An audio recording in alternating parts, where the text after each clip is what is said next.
Hey guys, Comic Uno, and today I'm doing a review on Before Watchmen Silk Spectre issue 2. So let's see what's going on with this issue. This is actually one of the only Before Watchmen titles I've ended up picking up because before Watchmen Minutemen was a really good first issue, but I was like, is it worth picking up the whole series? So the only one I'm might still stick with is Before Watchmen Silk Spectre. So this is a good title, and really Amanda Connor's art is really great for this. It's something I really enjoy for this series. So that's one of the reasons I really been picking up the series. But let's talk about the cover. One thing I really like about the Before Watchmen stuff, I mean, it's a big event, so you gotta make these covers and these, I would say the durability of it better. And this is like a thicker cover. It's very, like smooth and stuff. So I'm glad that they actually like took care of that, Like with Avengers vs. X-Men it'd be like the same paper as, regular stories. But with this they actually like, this is a big event, so let's get some smooth paper, get, a little bit thicker of a cover. So I'm glad that they kind of did that, saying this is a special event. So yeah, you can even see, I don't know, from the light, you can see how like smooth it is. Yeah, so it's smoother. Yeah, so I like the cover. Really good art. Again, Amanda Connors is a really good artist, and one of the reasons I'm picking this up, picking up this series is because of her art. So, definitely great cover, and really the art. It's just like the concept of it was really good. The art is really good, and again, just like, this, the softness of it and like how they actually took care of the cover is a really good cover because of that. And really all the Before Watchmen stuff are. It really shows this is a Watchmen stuff with the yellow and black. So definitely good cover. Let's see what's going on with this issue.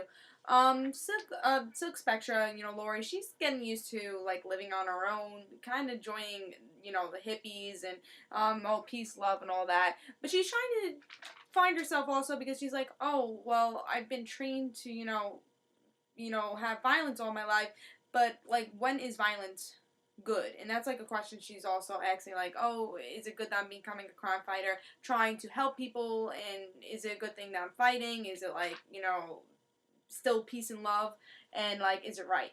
So really it's like that 60s age. You really get to see that. You see like how she is without her mom, without really her trying to find herself, trying to grow up, saying, oh, is the crime life for me, or should I go a different route?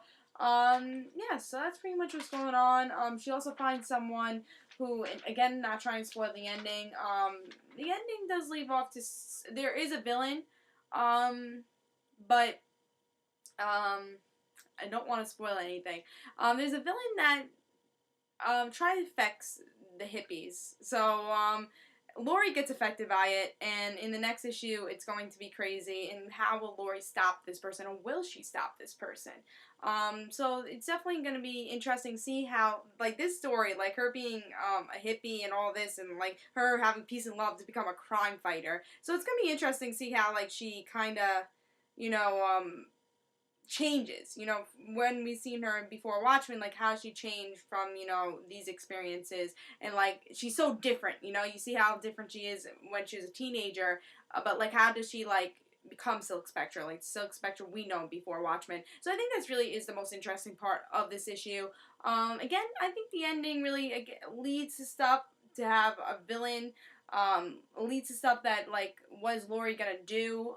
It could be interesting. I thought it wasn't as good as, the last issue, because I really liked that it was more of, like, the mother and daughter thing than, like, butting heads, and then Lori leaving is like, oh, what, like, this was kind of predictable also. It was like, she went in a hippie van, it was predictable what's gonna happen in this issue, so that was kind of disappointed with that, but, other than that, I feel like issue 1 kind of did outshine this issue, but it's still a good continuation, and I give this a 3.5. I thought it was a good issue, not as good as issue 1, and really not as good as issue 1 of Minutemen, but, still a good issue, and still, I think this could develop her character to see, oh, this is how she changed from Watchmen. That's what Before Watchmen should do. It should, make that character, see why these characters do that in Watchmen, do what they do, and make that character have a little bit more meat, have a little bit more, like, understanding of them. So, I give this a 3.5. Again, good art. Really, if you like Amanda Connor's art, it's really good.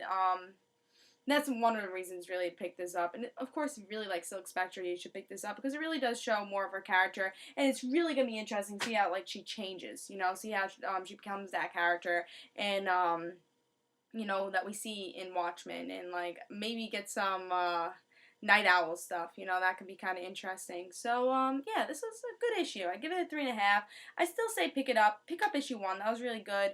This Before Watchmen stuff is really good. It really, like I said, it gives more meat to those characters. It gives more like, oh, this is why this character does this in Watchmen. Oh, like, this is really what this character is. Like, it just makes understand that character a little bit more. And that's what Before Watchmen should do, and that's what it is doing, you know? So, pick this up. This is a good issue. I give it a 3.5. And guys, this is Comic Uno. Hope you guys enjoyed. And guys, don't forget to follow me on Twitter for Comic Uno and the Rand situations. And pick this issue up. I give it a 3.5.